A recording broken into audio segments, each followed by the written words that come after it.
She had been at Meridian News Network for 11 days. 11 days, one badge that still said temp, and exactly 0 bylines. So when Junho Kang, the 34-year-old CEO who had never once said an intern's name out loud, stood in the middle of the newsroom and said hers, everyone stopped typing. Amara Whitfield, my office, now. Nobody breathed. Because in 6 years, Junho Kang had fired producers for less than a typo, and Amara Whitfield had just corrected him, in front of the entire editorial floor, on a story that was about to go to air wrong. She thought she was walking to her termination. She had no idea she was walking into something that would change both their lives. Before we get into it, if this is your first time here, welcome. This channel is all about the kind of love stories that build slow, hit hard, and leave you thinking about them for days. If that's your thing, hit subscribe and turn on that notification bell, because this story doesn't wrap up in one video. You're going to want to be here for part 2. And while you watch this one, drop a comment. Do you think she earned that promotion?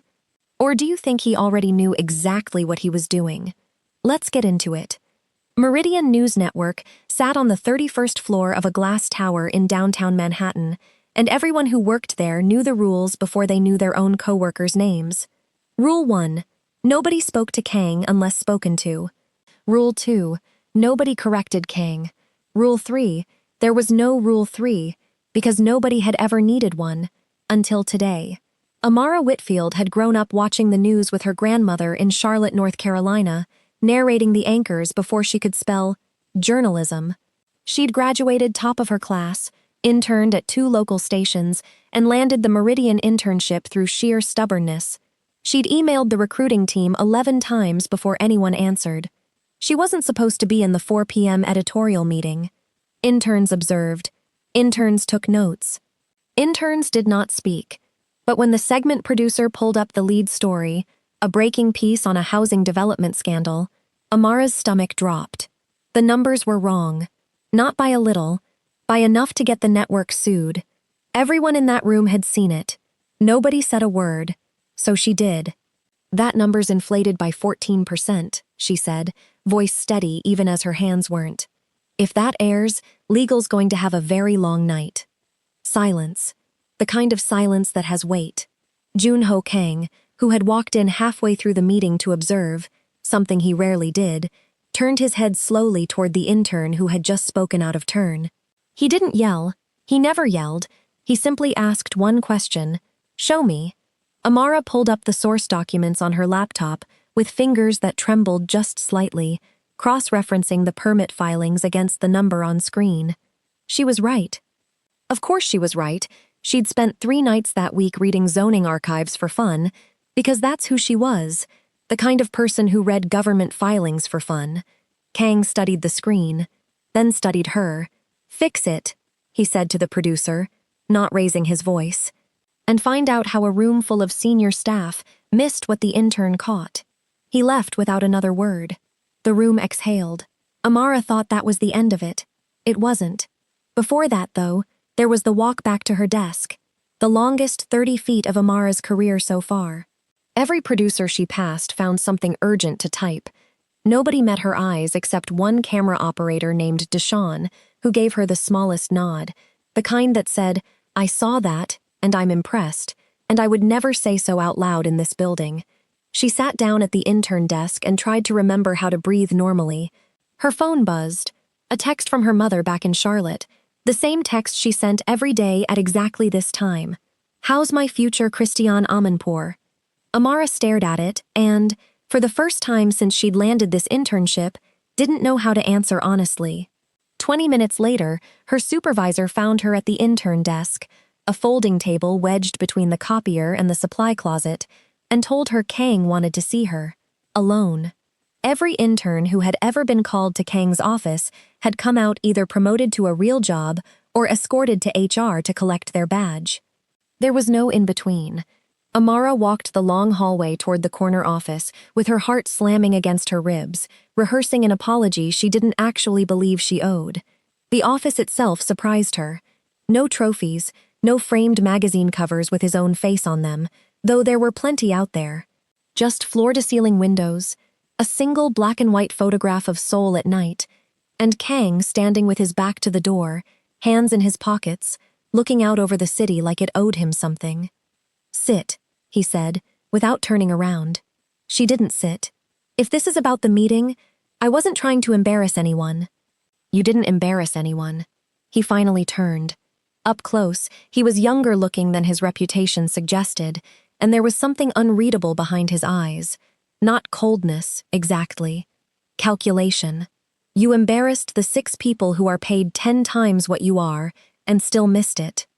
"I didn't mean—" "I know what you meant." He walked to his desk, picked up a folder, and set it down in front of her. Her internship file, her resume, her college clippings, pieces she'd written for a paper that had maybe 400 readers. He'd read them. All of them. "You read my clip file," she said, unable to keep the surprise out of her voice. "I read every intern's file before they set foot on this floor." He said it like it was obvious, like it wasn't strange at all for a CEO to memorize the resumes of unpaid college students. "Most of them, I never think about again. But mine, you did."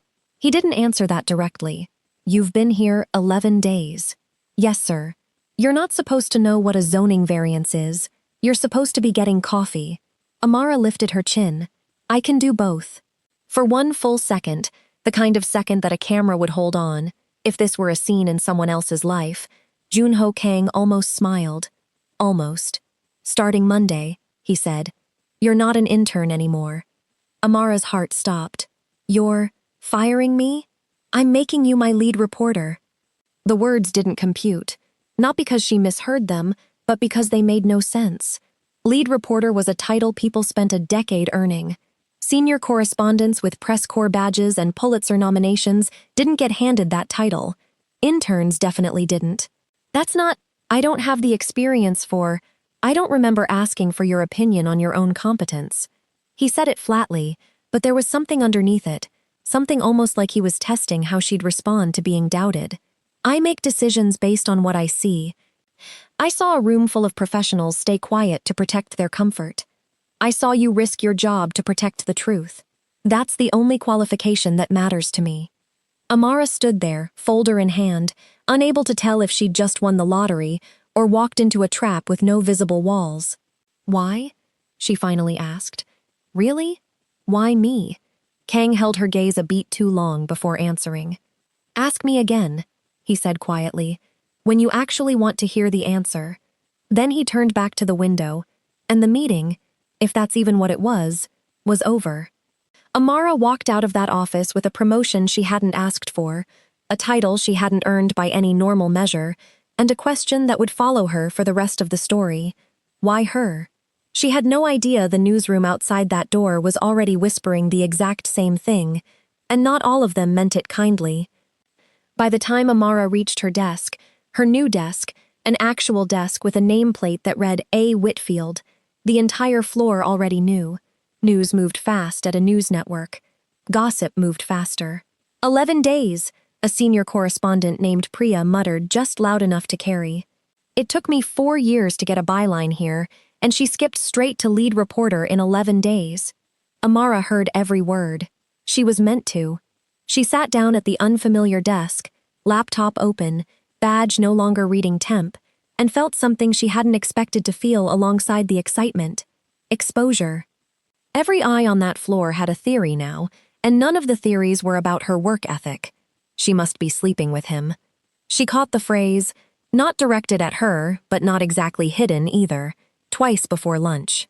By the time the afternoon meeting rolled around, she'd caught it 4 more times, in 4 different variations, whispered by people who had never once asked her name. It would have been easier to ignore if it weren't so wrong, and if the truth weren't so much stranger. She hadn't touched him, hadn't even shaken his hand. All she'd done was correct a number and ask an honest question, and yet here she was, drowning in a story everyone had already written about her before she'd said a single word in her own defense. Deshawn found her in the stairwell at lunch, the one place on the whole floor nobody bothered to gossip because nobody bothered to climb stairs. He handed her half a sandwich without being asked. "You look like you need this more than I do," he said. "They think I slept with him."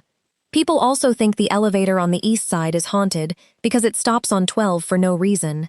People believe a lot of stupid things in this building. He shrugged, leaning against the railing.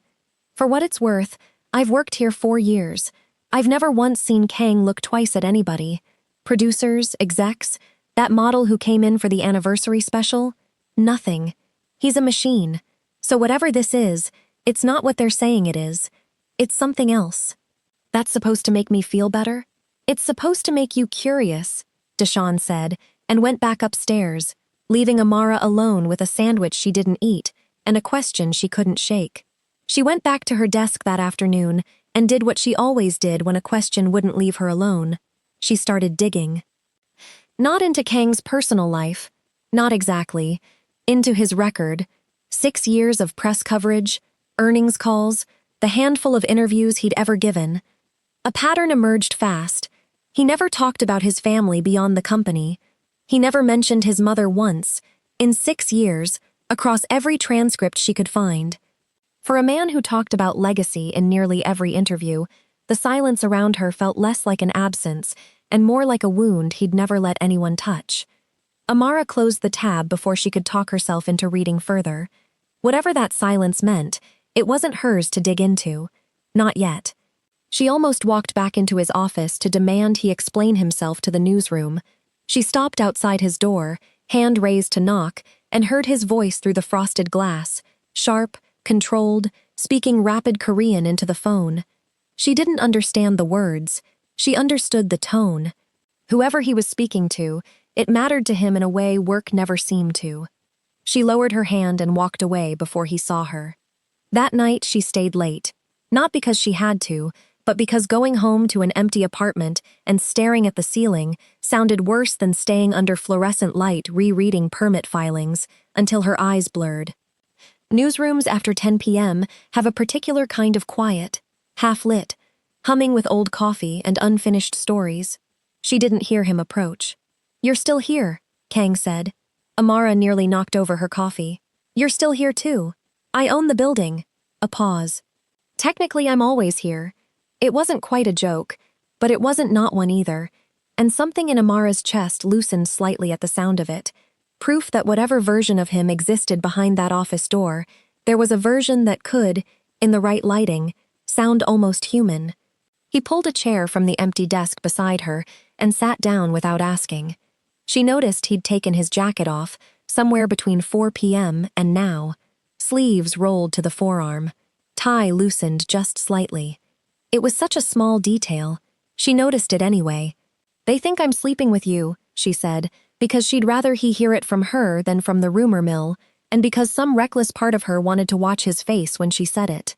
His jaw tightened, just barely. "I'm aware. You don't seem bothered.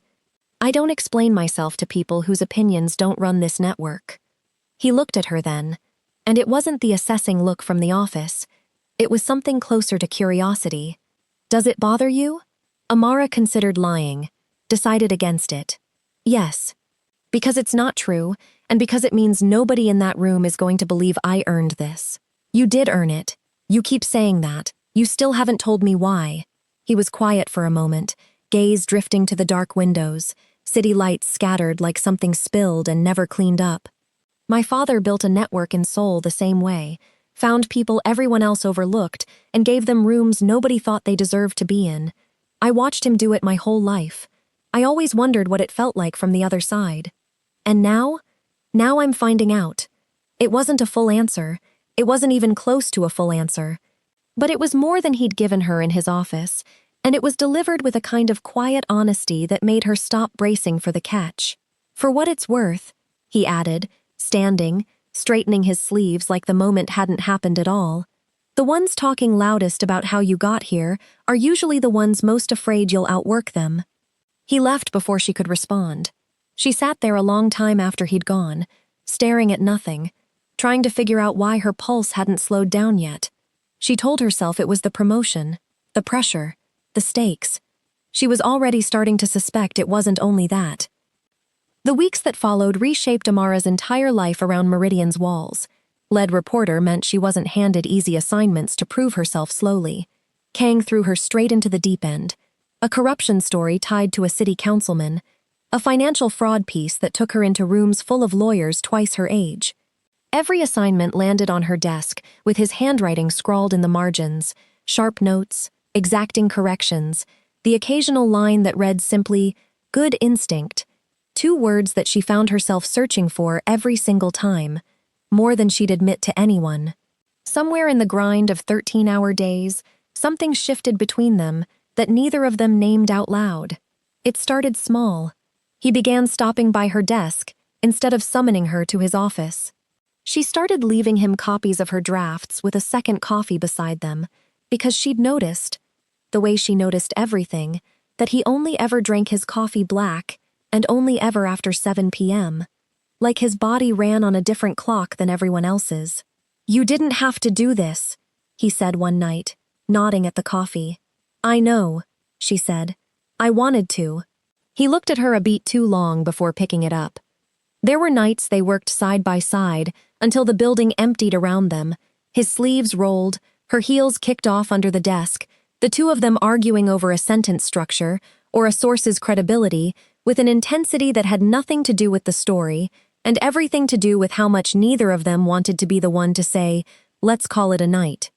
One night, deep into a stretch of research on the councilman's story, Amara fell asleep at her desk, actually asleep, head on her folded arms, exhaustion finally winning the fight it had been threatening to win all week. She woke to find her coat draped over her shoulders, the office lights dimmed around her, and Kang 2 desks away, still working, pretending like he hadn't just done what he'd clearly just done. "You didn't have to do that," she said, voice thick with sleep. "I know," he said, not looking up from his screen. And there it was again, her own words, handed back to her like a private joke only the two of them understood. She didn't move the coat. She let it sit on her shoulders the rest of the night. And if either of them noticed how deliberately neither of them mentioned it again, neither said so out loud. He started walking her to the elevator, then to the lobby, then, one night in early November, to the curb, standing beside her in the cold without a coat, because he'd left it upstairs, and clearly hadn't cared enough to go back for it. "You don't have to wait with me," she said, breath fogging in the air. "I know," he said, echoing her own words back at her, and there it was again, that almost smile, the one that only ever showed up around her. Her cab pulled up. She hesitated at the door. "Can I ask you something?" she said. "And I need an actual answer this time." "Ask." "Why me?" "The real reason. Not the story about your father." Kang's expression didn't change, but something behind his eyes did, like a door easing open a few careful inches. That was a real reason. It just wasn't the whole one. "So give me the whole one." He studied her for a long moment, the cold biting at both of them, the cab driver drumming his fingers on the wheel. "Because the day you corrected me in front of the entire floor," he said, "you weren't afraid of losing your job. You were afraid of the story being wrong.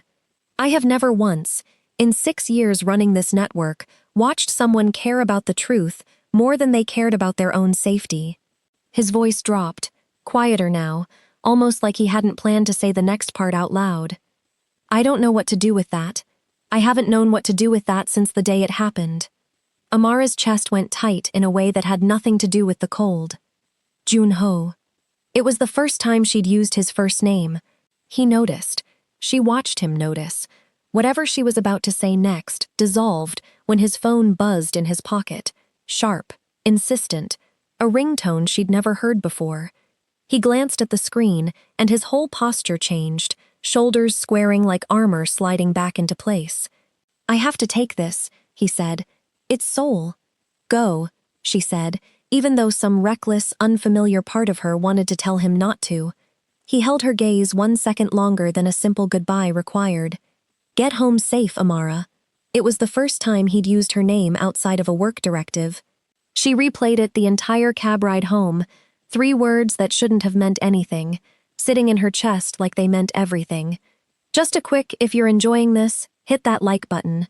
The call from Seoul, Amara would later learn, was from Kang's father. She didn't learn it from Kang.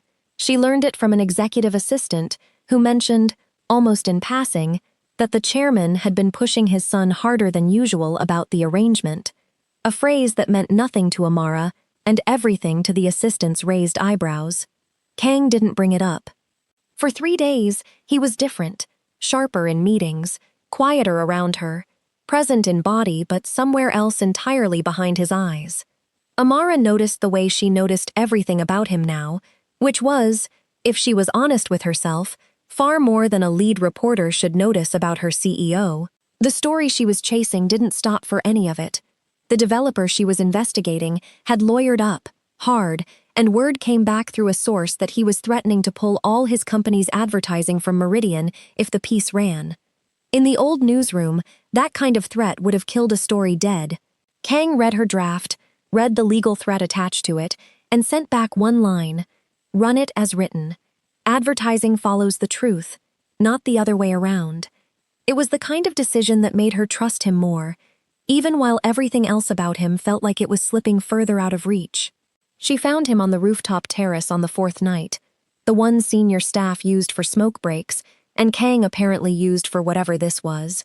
Standing at the railing, tie gone entirely now, staring at nothing. "You've been avoiding me," she said. "I've been busy." "You've been avoiding me," she said again, softer, walking to stand beside him at the railing, instead of across from him, close enough that their shoulders nearly touched. He exhaled, long and slow, the kind of breath that carried weight he wasn't used to setting down in front of anyone. "My father wants me back in Seoul. There's an arrangement he's been trying to finalize for 2 years. A merger, dressed up as a marriage, to a family that controls half the shipping routes we need for distribution. He doesn't ask, he assumes." Amara's stomach dropped in a way she wasn't prepared for. "Are you going to do it?" "I don't know."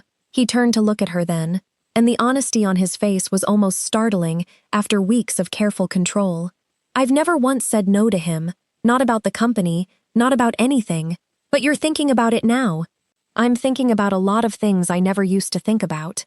His eyes dropped, briefly, to her mouth, then back up, like he'd caught himself doing something he had no permission to do. "Since you got here, actually." The air between them went thin. Amara could feel her own heartbeat in her ears, could feel the exact half-inch of space left between his hand on the railing and hers. Junho, just his name. She didn't know what else to say that wouldn't break whatever fragile thing was happening on that rooftop. He stepped closer, close enough that she had to tilt her head back slightly to hold his gaze. Close enough that she caught the exact moment his eyes dropped to her mouth again and didn't look away this time. "This is a line," he said quietly, "that I have never crossed with anyone who works for me. Not once. I know. If I cross it with you, I don't think I'll be able to uncross it." "I know that too." Neither of them moved for what felt like an entire lifetime compressed into 3 seconds. Close enough to feel the warmth off each other's skin in the cold rooftop air. Close enough that the smallest lean from either of them would have ended the distance completely. The rooftop door slammed open behind them. "Mr. Kang?" It was his assistant, breathless, phone already extended. "Seoul. It's urgent. He said if you don't pick up this time, he's flying here himself." The moment shattered instantly. Kang stepped back first. Amara watched him do it, watched the careful control slide back over his face, like a mask clicking into place. And for one unguarded second before he turned away, she saw something that looked almost like grief. "I have to take this," he said again.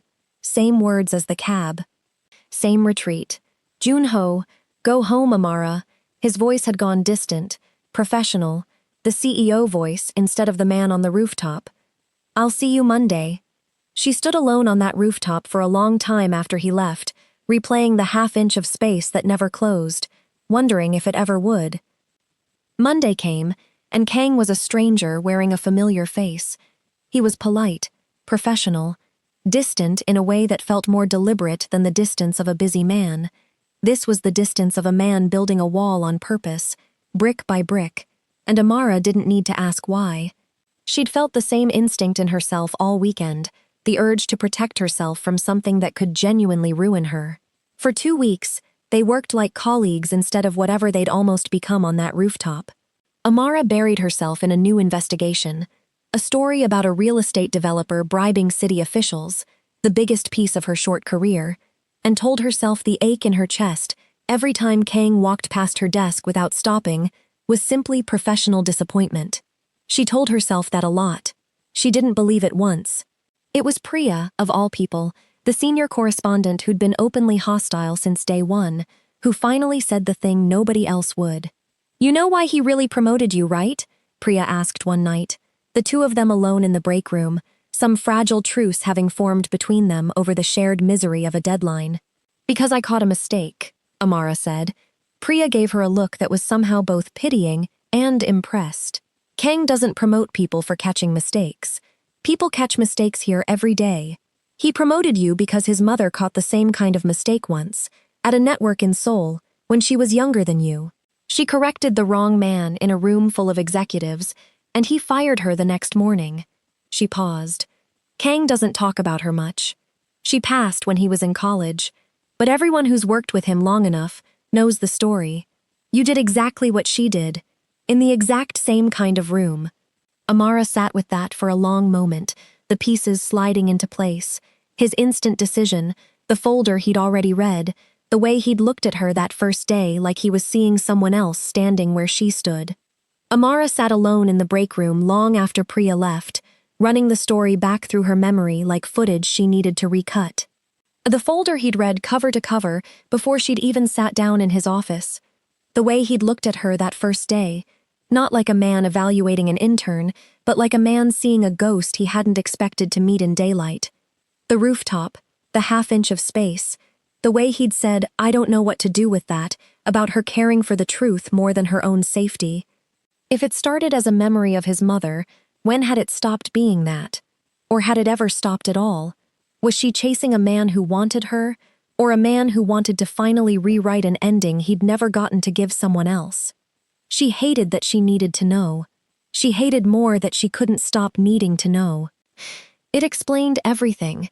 It also complicated everything, because if he'd promoted her out of some echo of his mother's memory, did anything since then, the coffee, the rooftop, the half-inch of space, mean what she'd let herself believe it meant? Or had she just been a ghost he was trying to make peace with? She confronted him that night, in his office, door shut, voice steadier than she felt. "Priya told me about your mother." Something flickered across his face. Surprise, then something rawer underneath it. "That's not something people discuss. Is it true? Is that why you promoted me? Because I remind you of her?" At first. He said it without flinching, and she respected him for that, even as it hurt to hear. "The first day, in that meeting, yes, I saw her. I've spent 6 years running rooms full of people too afraid to speak, wondering what it would have cost me to be the kind of executive who protected someone like her instead of the ones who fired her. When you spoke up, I didn't see an intern. I saw a chance to do something I couldn't do for her. And now?" He rounded the desk and stood in front of her, closer than office propriety allowed, close enough that she had to remind herself to breathe. "Now, when I look at you, I don't see my mother at all. I see you. I see the way you argue with me about sentence structure like it's a personal insult. I see the way you leave a second coffee on my desk every night, like you think I haven't noticed. I see someone I have spent 3 weeks trying very hard not to want, and failing every single day." Amara's breath caught. "You've been avoiding me, because wanting you terrifies me more than my father ever has." His voice dropped, quiet and unguarded, in a way she'd only seen once before, on a rooftop with a phone call hanging over both their heads. "And because the last time I let myself want something this much, I lost her within the year, and I have spent my entire life since then making sure I never build anything I can't afford to lose." The office was silent, except for the hum of the city, 31 floors below. "I'm not her," Amara said softly. "I don't need you to protect a memory. I need you to decide if you actually want me." Kang looked at her for a long, unguarded moment, and for the first time since she'd met him, he looked less like a CEO and more like a man standing at the edge of something he hadn't planned for and couldn't stop wanting anyway. "I do," he said. "God help me, I do." He didn't kiss her that night. Neither of them expected him to. There was too much sitting between them still. His father's arrangement waiting 8,000 miles away, the newsroom's watching eyes, the ghost of a mother neither of them had fully finished grieving, and the simple, terrifying fact that they were both, for the first time in either of their careers, standing in front of something neither of them knew how to control. Instead, he reached out and tucked a loose strand of hair behind her ear. The first time he'd touched her at all, a touch so light it barely qualified as one, and it still undid her more than any grand gesture could have. "I need to handle Seoul," he said quietly. "Properly. Not as an excuse. Not as a delay. I need to go there and tell my father the truth, in person, the way he deserves to hear it from his son instead of an email. And then I'm going to come back," he said, "and I'm going to ask you something I have no right to ask an employee, and you're going to have every right to say no. What if I don't want to say no?" Something in his face broke open. Relief, want, fear, all tangled together in a way that made him look, for the first time since she'd met him, entirely unguarded. "Then wait for me to actually ask, instead of answering a question I haven't finished."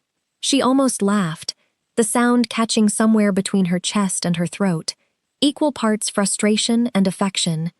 "You're infuriating. I've been told." He stepped back, the careful, deliberate distance of a man who knew exactly how easily that distance could disappear if he let it. "Amara, yes? Whatever happens in Seoul, whatever he says, whatever he tries to arrange, I need you to know that I have already made my choice. I made it 3 weeks ago, in a meeting I wasn't even supposed to attend, watching an intern who wasn't supposed to speak.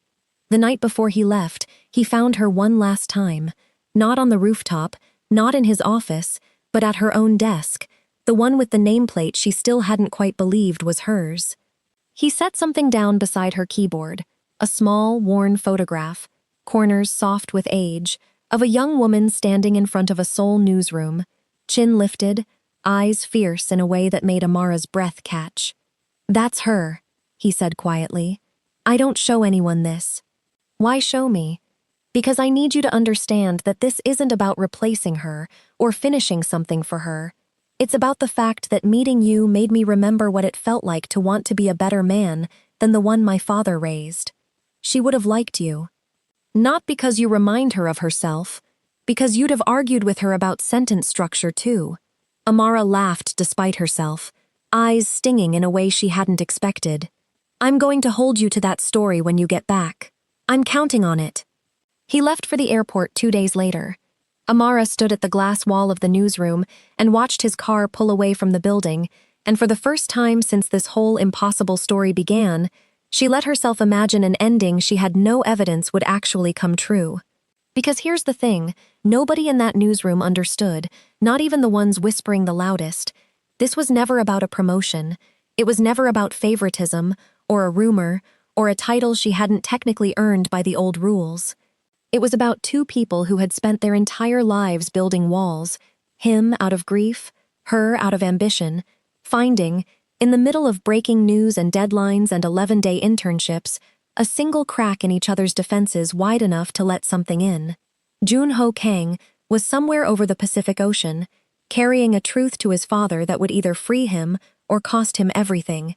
Amara Whitfield was standing in a newsroom that had once seen her as nothing more than a scandal waiting to be confirmed. Now the only person in the building who knew exactly what was at stake, and exactly what she was hoping he'd choose. Whatever his father said, whatever waited for him in Seoul, whatever came next, she wasn't the new intern anymore.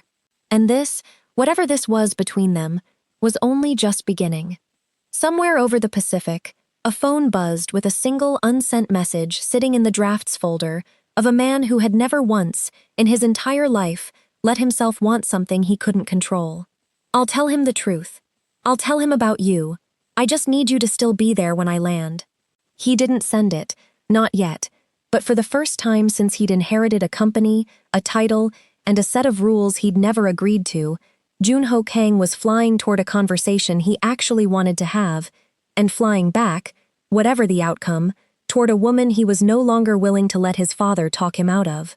31 floors below, in a newsroom that had once seen her as nothing but a scandal waiting to be confirmed, Amara Whitfield sat at a desk with her name on it, staring at a photograph a CEO had trusted no one else to see, and asked herself the only question that mattered now.